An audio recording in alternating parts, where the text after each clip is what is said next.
దర్శి మండల ప్రజలందరికీ Darsi police station SI Murali ఎస్ఐని మాట్లాడుతున్నాను. అందరికీ నమస్కారాలు.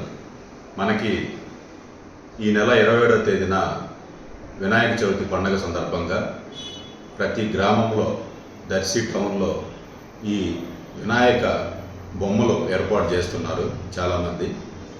ఈ వినాయక బొమ్మలు ఏర్పాటు చేసేవాళ్ళు తప్పనిసరిగా పోలీసు వారి పర్మిషన్ తీసుకోవాలి. దానికి సంబంధించి సింగిల్ విండో విధానంలో ఒక యాప్ని క్రియేట్ చేశారు. అది మీ మొబైల్లో కూడా డౌన్లోడ్ చేసుకొని ఆ యాప్ ద్వారానే మీరు పర్మిషన్ తీసుకోవాలి. ఆ యాప్ ద్వారా మీరు పంపిస్తే పోలీస్ స్టేషన్కి వస్తుంది.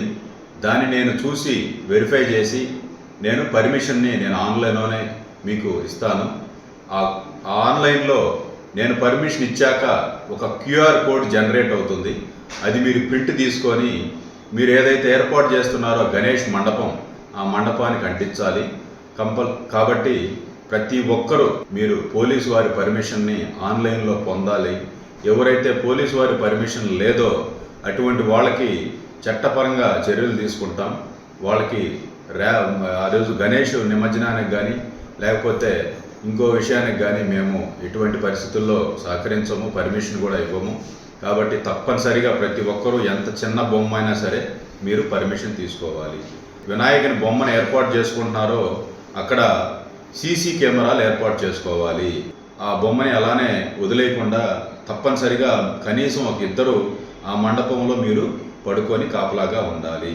ఈ వినాయక నిమజ్జనం ఏదైతే ఉందో అది శాంతియుతంగా జరిగే విధంగా ప్రతి బొమ్మ దగ్గర కొంతమంది పెద్దల సమక్షంలో ఒక కమిటీ ఏర్పాటు అవ్వాలి. ఈ కమిటీ ఏర్పాటు చేసుకొని వాళ్ళ వివరాలు మాకు అందజేయాలి.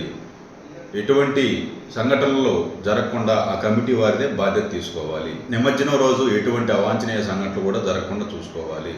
ఎవరైతే ఈ శాంతి భద్రతలకి భంగం వాటిల్తారో వాళ్ళ మీద చట్టపరంగా మేము కఠినంగా చర్యలు తీసుకుంటామని చెప్పి ఈ సందర్భంగా తెలియజేస్తున్నాను. ప్రతి ఒక్కరూ కూడా పర్మిషన్ తీసుకొనే బొమ్మను ఏర్పాటు చేయాలి. ముఖ్యంగా సీసీ కెమెరాలు కూడా ఏర్పాటు చేసుకోవాల్సిందిగా దర్శి పోలీస్ స్టేషన్ ఎస్ఐగా నేను మిమ్మల్ని అందరినీ, మండల ప్రజలందరినీ, గ్రామాల్లో కానీ టౌన్లో కానీ వార్డుల్లో కానీ ప్రతి ఒక్కరిని ఎవరైతే ఏర్పాటు చేస్తున్నారో వాళ్ళని నేను రిక్వెస్ట్ చేసుకుంటున్నాను.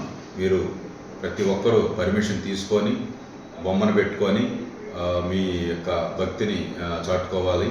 ఈ సందర్భంగా ముందస్తుగా అందరికీ వినాయక చవితి శుభాకాంక్షలు తెలియజేస్తున్నాను.